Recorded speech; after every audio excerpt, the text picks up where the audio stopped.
Hello guys, how are you doing? जैसा कि हमने लास्ट एपिसोड के अंदर देखा था कि वांग डोंग ने अपनी रियल आइडेंटिटी सभी लोगों के सामने रिवील कर दी थी। लेकिन सबसे ज़्यादा खुशी उसकी आइडेंटिटी रिवील करने पे अपने हु यू हाउ को ही हुई थी। और साथ ही दोनों के बीच ढेर सारा अफेक्शन भी हमें देखने के लिए मिला था। और इसके अलावा दोनों ने लास्ट एपिसोड के अंदर एक दूसरे को किस भी किया होता है। इसी के साथ इस एपिसोड की स्टार्ट होती है, जहाँ पर हमें देखने के लिए मिलता है कि पोजीडोन वेले का जो माहौल था अभी भी ऐसा ही होता है। सारे ही लोग इस चीज़ को देख रहे होते हैं कि माहौल कितना ज़्यादा रोमांटिक हो गया है। और काफ़ी ज़्यादा हैरान थे वांग डोंग की अपनी ट्रू आइडेंटिटी को रिवील करने के बाद।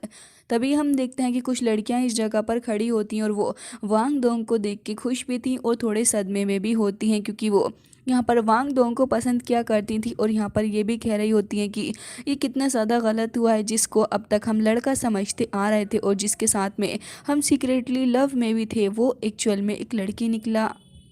इसके बाद अब वो लड़कियां ये भी कह रही होती हैं कि बस अब इससे कुछ और नहीं हुआ है, बल्कि हमारा एक और कंपटीशन यहाँ पर आ गया। इसके अलावा यहाँ पर हमारा क्रश जो था वो अब एक बार फिर से मिसिंग हो गया है। तभी वांग डोंग और यू हाओ को देखते हैं, जो कि अभी तक एक दूसरे की तरफ काफ़ी ज़्यादा अफेक्शन शो कर रहे थे। और यू हाओ तो बहुत ज़्यादा खुश नज़र आ रहा था। वो अभी भी यहाँ पर वांग डोंग के हाथों को पकड़ के कह रहा होता है कि वांग डोंग ये तुम हो, जिसके साथ वांगडोंग काफ़ी ज़्यादा शर्मा रही थी और कह रही होती है कि तुम भी बहुत ही बड़े वाले इडियट हो। लेकिन यहाँ पर अपना वांगडोंग कह रहा था कि हाँ, तुमने सही कहा, लेकिन मैं इतना भी ज़्यादा इडियट नहीं हूँ, क्योंकि जो गोडेस यानी कि यहाँ पर वांगडोंग की बात कर रहा था और कह रहा था कि गोडेस मेरे साइड पे हमेशा से ही रही, शुरुआत से लेकर अंत तक। जिसके बाद हम देखते हैं कि यहाँ पर वो थोड़ी परेशान होते हुए कह रही थी कि मैं डर रही थी कि कहीं तुम मेरी रियल पर्सनैलिटी को यानी कि मुझे रियल में एक्सेप्ट करोगे या फिर नहीं। लेकिन तभी अपना यूहा तो अभी तक उसको ऐसे ही प्यार से निहारे जा रहा था और कह रहा होता है कि ऑफ कोर्स, जिसके साथ ही हमें देखने के लिए मिलता है कि उसका ब्रदर भी वहाँ पर मौजूद था और काफ़ी ज़्यादा खुश वो उसके लिए हो रहा था। काइटो और शाओ शाओ को देखते हैं, जो कि दोनों इन दोनों को देख के काफ़ी ज़्यादा खुश नज़र आ रहे थे। तभी काइटो कह रहा होता है कि अगर उस दिन हमारे पास में यूहाओ ना आया होता तो शायद से आज हम लोग काफ़ी ज़्यादा अंधेरे में होते, जिस तरह बेचारे जू शेंसी के साथ में। और वो काफ़ी ज़्यादा रो रहा होता है, क्योंकि उसके लिए तो आज बहुत ही ज़्यादा बुरा दिन था, क्योंकि उसके साथ तो सबसे ज़्यादा गलत हुआ है। तभी हम देखते हैं कि यहाँ पर एल्डर आ गए थे और वो यहाँ पर बात करने लग जाते हैं सेकंड एल्डर की सोल कंडीशन के बारे में। तभी वो यहाँ पर अपने यूहा और साथ ही वांग डोंग को देखते हुए कह रहे थे कि ये जो नया नया कपल है अभी प्यार में हुआ है। और साथ ही वो ये भी कह रहे थे कि हमें पोजिडोन पवेलियन के अंदर इस मीटिंग को कल तक और रोकना होगा। और वो यहाँ पर इसके बारे में कल को बात करने के लिए कहते हैं। हालांकि इसके बाद अब हमें देखने के लिए मिलता है कि यूहा और वांग डोंग अब कुछ और वक्त अकेले स्पेंड करने के लिए चले गए थे। वो दोनों एक लेक के अंदर होते हैं, बहुत ही ज़्यादा सुंदर माहौल था। और यहाँ पर यूहा जो था वो वोट को चला रहा होता है और साथ ही वो ये भी कह रहा था कि दोंगार, मैं तुम्हें फ्यूचर में जाके क्या ये बोल सकता हूँ?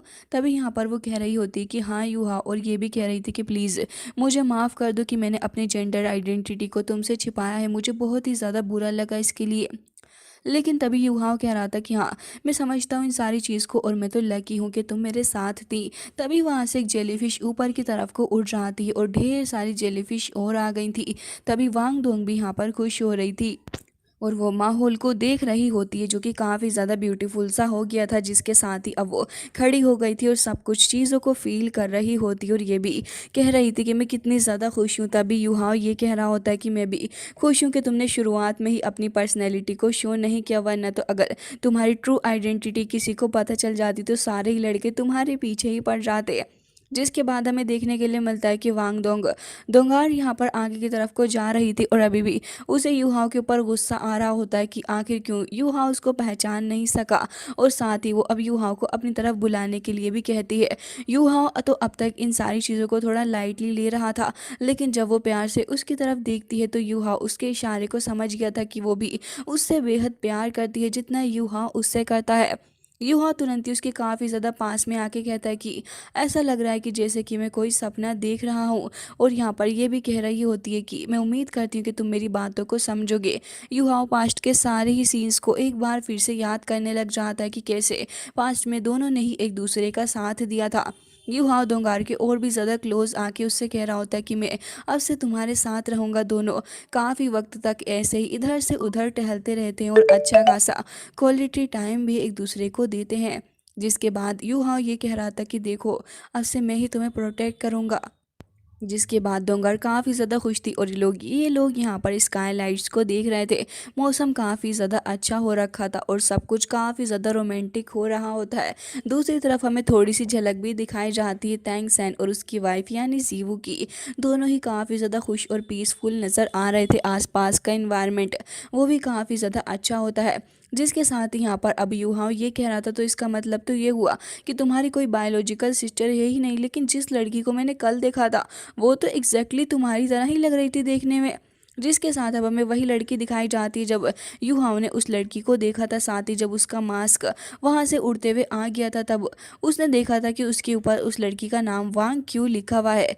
जिसके साथ ही यहाँ पर जिसके बाद दोंगार भी यही सोच रही थी कि आखिर ये पॉसिबल कैसे हो सकता है। युहा भी उसकी शक्ल को ही देख रहा था, लेकिन तभी वो उसे एक पोटली दे रही थी और कह रही होती है कि ये तुम्हारे लिए है। युहा उस पाउच को तुरंत ही ले लेता और कह रहा था कि ये तो तुम्हारे फादर ने दिया था ना तुम्हें। जिसके साथ ही वो ये कह रही थी कि हाँ, उन्होंने मुझे दिया तो था और उन्होंने मुझे ये भी कहा था कि ये मैं उसे दे दूँ जिसको मैं पसंद करती हूँ। साथ ही वो सेकंड फादर के बारे में बताते हुए ये भी कह रही थी कि उन्हें पहले से इसके बारे में पता था। जिसके बाद वो थोड़ी शर्माने लग जाती है। हुआ तुरंत ही अब उस पाउच को खोलने की कोशिश कर रहा था, लेकिन तभी यहाँ पर वो उसके पास आके उसको मना कर देती है और कह रही थी कि अभी नहीं, इसके ऊपर मेरे फादर की सील लगी हुई है और जब तक सही वक्त नहीं आएगा तो फिर तब तक हमें इंतज़ार करना होगा और जैसे ही वो अपॉर्चुनिटी आ जाएगी तब ये खुद ही ओपन होने लगेगी। जिसके बाद हम देखते हैं कि लोग वापस से इसी जगह के रूम्स के अंदर आ गए थे। अब यहाँ पर हुई हाव वांगडोंग के पीछे ही चले जाता है क्योंकि उसे पुराने वक्त की ही आदत है उसके साथ रूम में रहने की। लेकिन अब जब वो पूरे तरीके से एक लड़की के रूप में सबके सामने आ गई है तब वो हुयुहाओ को बाहर भेज देती है और कह रही थी कि तुम्हारा रूम तो दूसरी साइड है। जिसके साथ ही वो गुड नाइट बोल के वहाँ से रूम को बंद कर लेती है। जिसके बाद अब हमें देखने के लिए मिलता है कि युवाओं खुद भी यही कह रहा था कि अभी तक मैं दोंगार की न्यू आइडेंटिटी को अडेप्ट नहीं कर पाया हूँ। इसके बाद अब हमें सुबह का सीन दिखाया जाता है जहाँ पर युहाओ काफ़ी वक्त से सो रहा था और उसने अच्छे से अपनी स्लीप ले ली होती है। जिसके साथ ही वो ये भी कह रहा था कि पोजिडोन पवेलियन के अंदर उठना काफ़ी ज़्यादा सही रहा। साथ ही वो जो गोल्डन ट्री थी उसका हीलिंग इफेक्ट भी बहुत ही ज़्यादा अच्छा था। इवन मैं थोड़ा ज़्यादा ही सो गया। और साथ ही वो ये भी कह रहा था कि मुझे टाइम निकाल कर प्रैक्टिस भी करनी होगी। जिसके साथ वो तुरंत ही यहाँ पर प्रैक्टिस करने के लिए बैठ जाता है और युहाओ ये भी कह रहा था कि करने के बाद में तुरंत ही दोंगार के पास जाऊंगा। लेकिन तभी यहाँ पर मास्टर आ जाते हो और अब वो उसे देखने के बाद ये कह रहे थे, हु युहाओ, तुम्हें मेरे साथ पोजिडोन पवेलियन की तरफ चलना होगा। युहाओ तुरंत ही उठ के खड़ा हो जाता है क्योंकि वहाँ पर मास्टर आए थे तो फिर वो समझ गया था कि ज़रूर से कोई ना कोई इम्पोर्टेंट काम होगा उनको। जिसके बाद अब हमें देखने के लिए मिलता है कि वो ये कह रहे थे कि पोजिडोन पवेलियन के अंदर तुम्हें चलना होगा क्योंकि वहाँ पर टीचर श्वान और बाकी सारे लोग तुम्हारा इंतज़ार कर रहे हैं। और वो अब ये भी कह रहे होते हैं कि वैसे पोजिडोन पवेलियन के अंदर हमने एक मीटिंग रखी है और वो मीटिंग स्पेशली हमने तुम्हारे लिए ही रखी हुई है।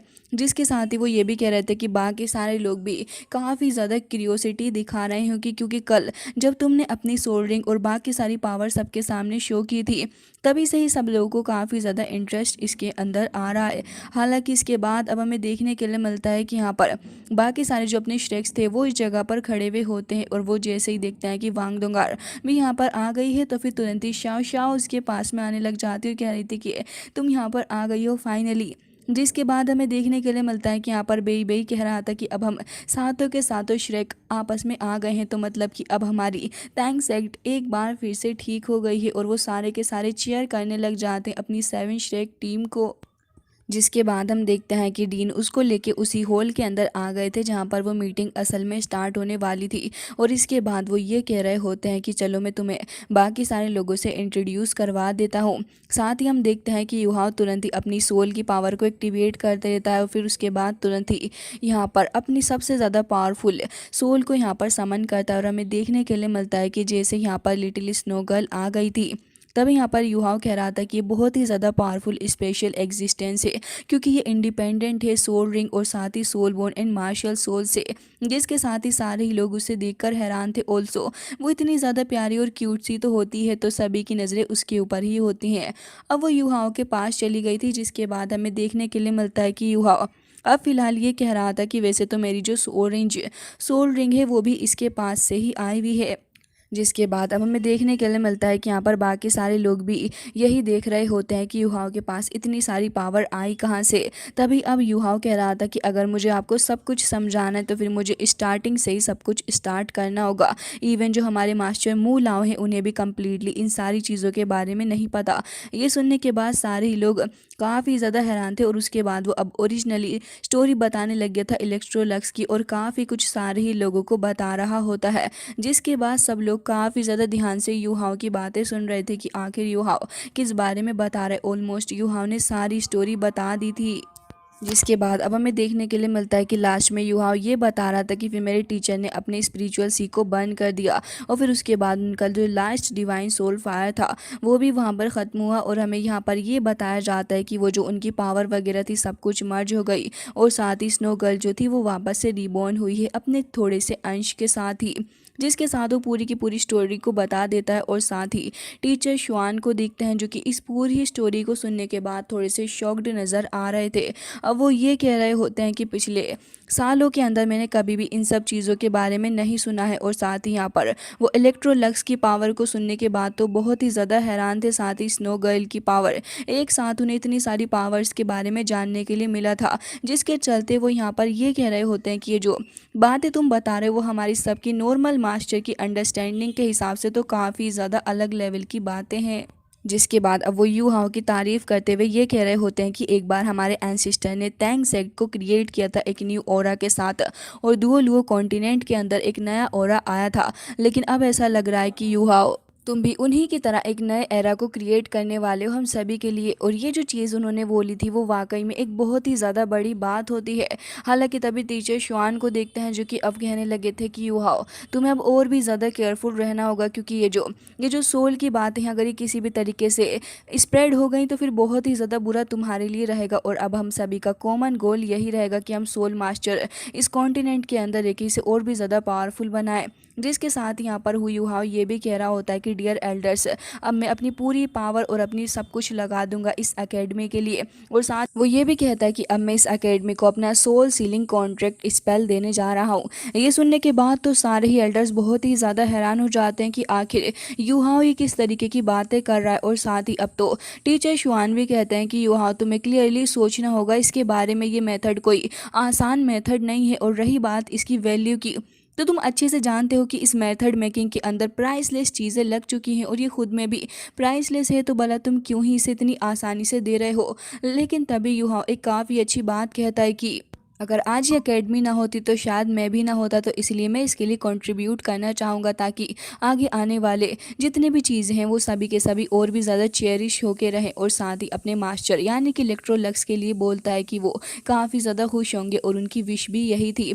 साथ ही वो ये भी कह रहा था कि और ऐसा ही रहा तो शायद एक दिन ह्यूमन और सोल बीस्ट एक साथ रहेंगे। जिसके साथ ही वो ये भी कहता है कि फिर उसके बाद सिर्फ पीस ही पीस होगा।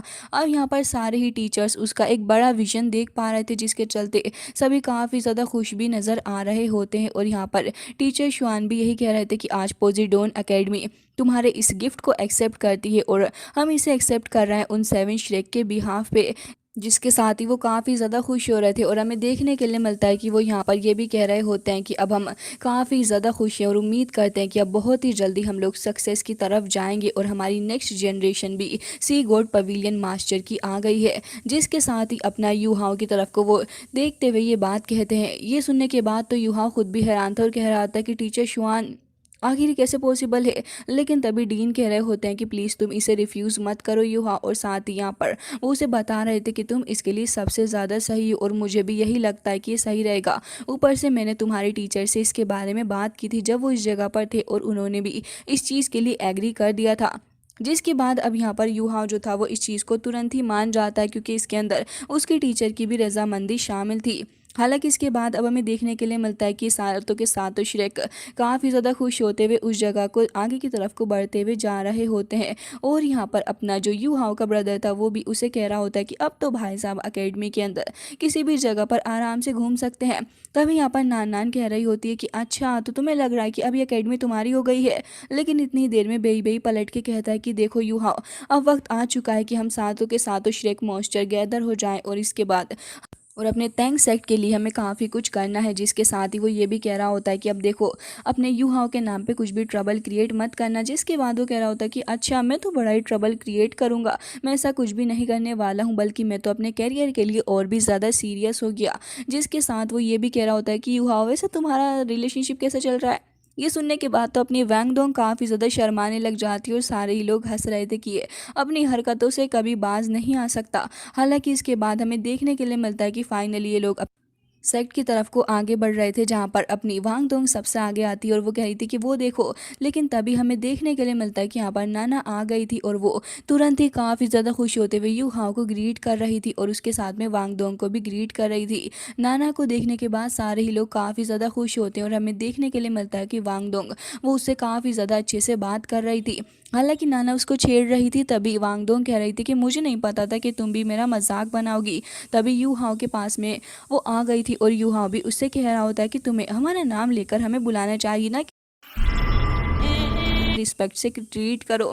जिसके साथ यहाँ पर नाना कह रही होती है कि तुमने मेरे पेरेंट्स को आज़ाद करवा के बहुत ही ज़्यादा बड़ा एहसान मेरे ऊपर किया है और अब जो मेरी न्यू लाइफ है वो आप ही ने मुझे दी है, जिसके चलते मैं चाहती हूँ कि मैं अपनी लाइफ को आपके लिए और टैंग क्लैन के लिए ही डेडिकेट कर दूँ।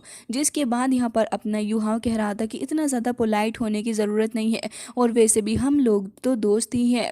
जिसके साथ ही वो ये भी कह रहा था कि मैं विश करता हूँ तुम्हारे लिए अच्छी सक्सेस और एक कामयाब लाइफ की, और बेबी भी उसकी तरफ को देख के खुश हो रहा था। जिसके बाद नाना कह रही होती कि ठीक है तो फिर मैं जा रही हूँ यहाँ पर उन सारे मटेरियल्स को जमा करने के लिए, और यहाँ पर तुरंत ही नाना चली जाती है।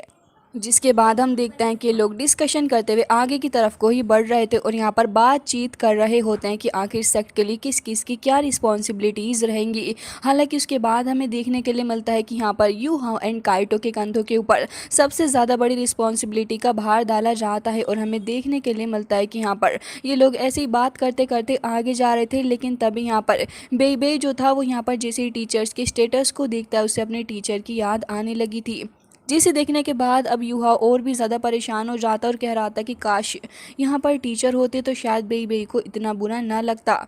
इसके बाद हमें देखने के लिए मिलता है कि यहाँ पर ये लोग अब आगे की तरफ को जा रहे थे और हमें देखने के लिए मिलता है कि यहाँ पर काफ़ी सारा कंस्ट्रक्शन का काम वगैरह भी चल रहा था। तभी दोंगार कह रही थी कि हमारा थैंक्स साइट के साथ में काफ़ी पुराना रिलेशन है और इसी के चलते मैं चाहती हूँ कि मैं इसमें काफ़ी ज़्यादा कंट्रीब्यूट भी करूँ। तभी शाओ शाओ कह रही होती है कि आपने तो 61 सोल एम्पायर के लेवल को भी हासिल कर लिया है और मुझे ऐसा लग रहा है कि अब आप आगे जाके और भी ज़्यादा पावर को गेन करने वाली हैं। तभी यू हाउस से बात करते हुए कह रहा था कि अच्छा ऐसी बात है तो तुमने अपने लेवल को इंक्रीज़ कर लिया। तभी यहाँ पर वांग डोंग को गुस्सा आ जाता और वो कह रही थी कि इडियट, तुम तो मुझे तभी रिकॉग्नाइज़ नहीं कर पाए। हालांकि इसके बाद वो ये भी कह रही थी कि मैं इस टैंक सेक्ट को एक बार फिर से खड़ा करने के लिए अपनी पूरी की पूरी जान लगा दूंगी। जिसके बाद ये लोग अंदर वाले एरिया के अंदर आ गए थे और हमें देखने के लिए मिलता है कि यहाँ पर ये लोग आपस में बातें कर रहे होते हैं। तभी यहाँ पर नान कह रही होती है कि मैं और श्याओ श्याओ दोनों ही मिलके यहाँ के बाकी के बाहर वाले बिजनेस को संभाल लेंगे। इसके अलावा यू हाओ तुम्हें यहाँ पर और भी काफ़ी ज़्यादा काम करना है।